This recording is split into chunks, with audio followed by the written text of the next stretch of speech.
Iguana, and this is gonna be another video recipe, this time showing the instructions for spinach quiche. Since I've been doing this recipe for almost 2 years now, I know it's a really good guaranteed recipe. And also considering that a friend requested me to make this video, I'm pretty sure that my recipe is a guaranteed success. So I hope as many of you will try and see that it's actually really easy to make a really good quiche. Let's see how it goes.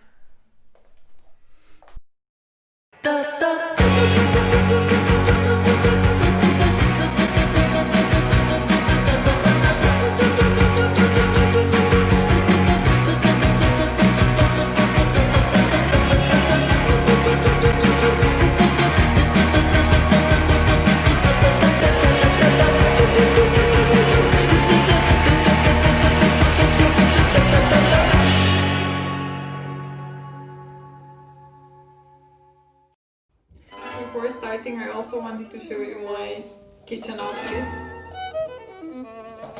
which also contains this device of a professional babushka in the kitchen to make sure that no hairs get in the food. For this recipe you will need around 400 grams of flour, 100 grams of butter, which is around half of a butter, 2 eggs, some heavy cream or Greek yogurt or whatever you have in your fridge to make the composition a bit creamier later, 2 teaspoons of salt and some black pepper. Moreover, for the spinach you will need an onion to saute the spinach to make it tastier, and also a cheese of choice. I have some grated mozzarella here, but you can use any greasy cheese that you have in your fridge. Okay, so first you mix the dry ingredients. I have already added the salt, and then you will have to add the butter. Okay, so we will first have to cube the butter, which by the way has to be just taken out of the fridge. It has to be cold.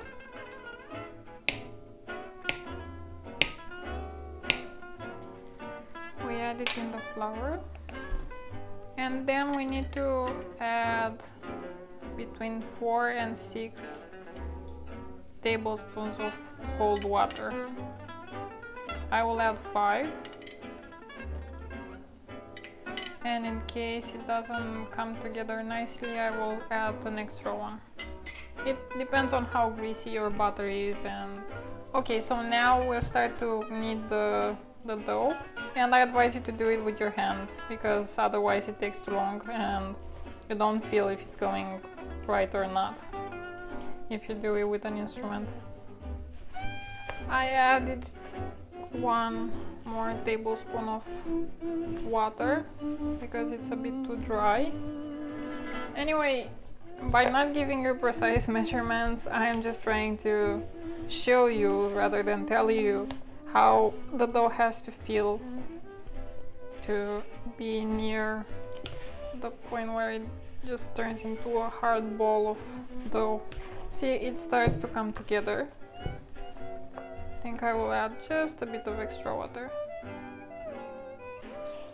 so that I can take all the remaining flour.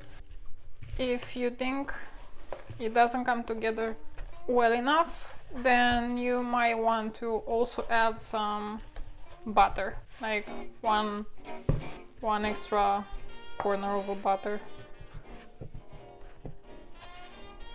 Okay, I think okay, it's almost done. See, it's coming together. It's not falling apart anymore and it has formed a ball. I will make sure I leave no flour in the container because it's not nice to waste any ingredients, right? And this is it. Just knead it a bit more until it's more moist, until all the flour gets inside the dough. You don't have to do this for long, like a couple of minutes, until you feel like it's moist. You have to feel a buttery texture. It doesn't have to be too dry. Okay. This is the dough. I'm gonna cover it with some plastic foil. Okay, so this is the dough. I will put it in a plastic foil and let it rest for half an hour in the fridge. Oh, this is not going well. While you keep it in the fridge, you will get more firm, which is important after when you want to transfer it to the tray. Alright, so while the dough is getting nice and firm in the fridge, you can prepare the rest of the composition, which is the spinach part. And you will have to fry the onion in a bit of olive oil or whatever oil you want to choose. You have to be patient with the onion until it gets tender, otherwise it will be crunchy, and we don't like that. While the onion is getting fried, I will grate the salt and the pepper, and I have to say it's usually preferable to use ungrinded spices because they will feel more fresh and more tasty if you do it with your own hand.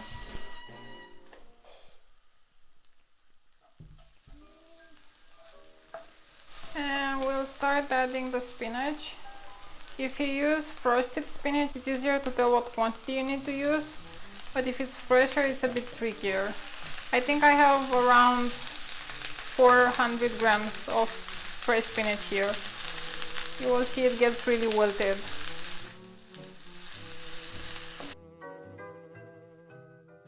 Step is to add the eggs.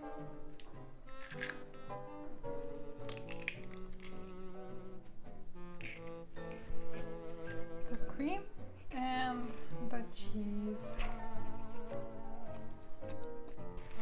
We mix them really nice together. At this point you should taste and see if you want to add some extra pepper or salt or other spices, and it's good to go. If it does happen to get so soggy as mine did this time because I used fresh spinach, you can add some cornstarch or flour or breadcrumbs to make it a bit less watery. We don't want to suffocate the dough when it gets in the oven. Okay, this is better. Alright, this is the dough after it got a bit more firm in the fridge. And as you can see, I put it on a baking paper. And I advise you to also do that when you start to spread it, because it will be easier to transfer in the tray. If you have a paddle, use it. If you don't have a paddle, you can do this with a wine bottle or glass, or simply with your hands. I also did that when I didn't have a paddle.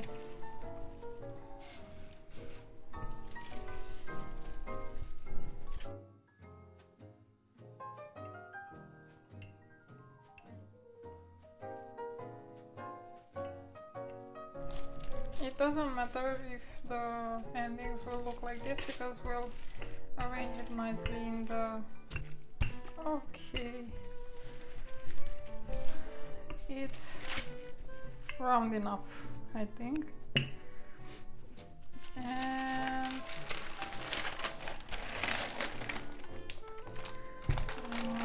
in the tree.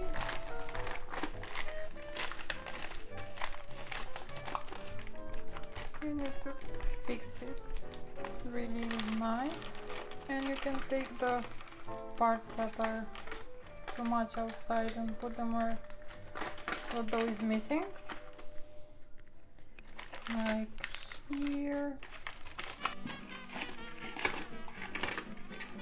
Now it's also a good idea to perforate the batter a bit with some holes, maybe a fork. Okay. Now we'll transfer the spinach and the cheese and the eggs. Distribute it as uniformly as it allows you. If you want, you can add some seeds. I will add some sesame on top to make it a bit more aesthetic, because the mozzarella made it look too white. I advise you to turn on your oven from the bottom if you have that option. If not, then keep a close eye on the quiche.